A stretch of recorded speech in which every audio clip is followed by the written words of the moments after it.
আসসালামু আলাইকুম প্রিয় ফুটবল ফ্যান্স। আজকে কথা বলবো লামিনে ইয়ামালকে নিয়ে।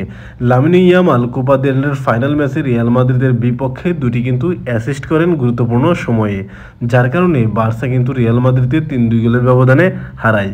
এই ম্যাচ নিয়ে কথা বলার আগে আমরা যদি লামিনে ইয়ামালের এই সিজনে পারফরমেন্স কেমন ছিল সেটির দিকে যদি তাকাই, তাহলে দেখা যায় এখনো পর্যন্ত লা লিগায় 30 ম্যাচ খেলে 6 গোলের পাশাপাশি 14টি কিন্তু অ্যাসিস্ট করেছেন। উয়েফা চ্যাম্পিয়ন লিগে 11 ম্যাচ খেলে 4 গোলের পাশাপাশি 4টি অ্যাসিস্ট করেছেন। কোপা দেল রে 5 ম্যাচ খেলে 2টি গোল এবং 6টি কিন্তু অ্যাসিস্ট করেছেন। সুপার কোপায় 2টি ম্যাচ খেলে 2টি গোল করেছেন। ওভারঅল এই সিজনে লামিনে ইয়ামাল 48 ম্যাচ খেলে 14 গোলের পাশাপাশি 24টি অ্যাসিস্ট করেছেন। তার গোল সংখ্যা কিছুটা কম হলেও অ্যাসিস্টের দিক দিয়ে কিন্তু প্রায় সবার চেয়ে এগিয়েই রয়েছেন লামিনে ইয়ামাল। কোপা দেল রের ফাইনাল ম্যাচের দিকে যদি তাকাই, তাহলে দেখা যায় ম্যাচের বয়স যখন 28 মিনিট, তখন লামিনে ইয়ামাল রাইট উইং থেকে কিন্তু ডিবক্সে ঢুকে পড়েন এবং আস্তে আস্তে তিনি কিন্তু সময় নিচ্ছিলেন ডিবক্সে, যাতে করে প্রতিপক্ষের খেলোয়াড়রা তার দিকে বেশি মনোনিবেশ করে এবং বার্সার খেলোয়াড়রা যেন ফ্রি হয়ে যায়।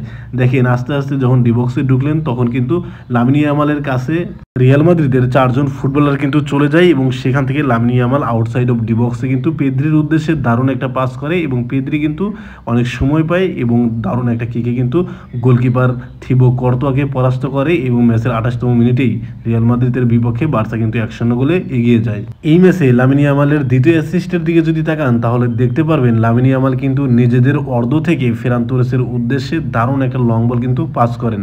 দেখেন এইখানে কিন্তু লামিনে ইয়ামাল আর এইখানে কিন্তু রান মেক করতেছে ফেরান তোরেস। দেখেন এত দূর থেকে, এত ডিস্টেন্স থেকে লামিনে ইয়ামাল 100% অ্যাকুরেট পাস করলে থিবো কর্তোয়া এবং অ্যান্টোনিও রুডিগার তারা কিন্তু পরাস্ত হয়ে যায় এবং শেষ মুহূর্তে ফাইনাল টাচ করেন ফেরান তোরেস, যা সত্যিই বার্সার জন্য এটা টার্নিং পয়েন্ট। মাত্র 17 বছর বয়সে এসেই লামিনে ইয়ামালের এরকম পারফর্ম সত্যিই প্রশংসনীয়। দেখেন একদম নিজেদের এরিয়া থেকে বল কিন্তু ফাইনাল থার্ডে পৌঁছায় ফেরান তোরেসের উদ্দেশ্যে এবং বলটি অ্যাকুরেট পাস হওয়ার কারণে সেখান থেকে ফেরান তোরেস দারুণ একটা ফিনিশিং করেন এবং বার্সা 24-25 মৌসুমের কোপা দেল রের ফাইনাল জিতে যায়। লামিনে ইয়ামাল এই ম্যাচে মোট 120 মিনিট খেলে দুটি কিন্তু অ্যাসিস্ট করেছিলেন। তিনি এই ম্যাচে 72 বার কিন্তু বল টাচ করেন এবং অ্যাকুরেট পাস করেছিলেন 86%। আর কি পাস করেছিলেন?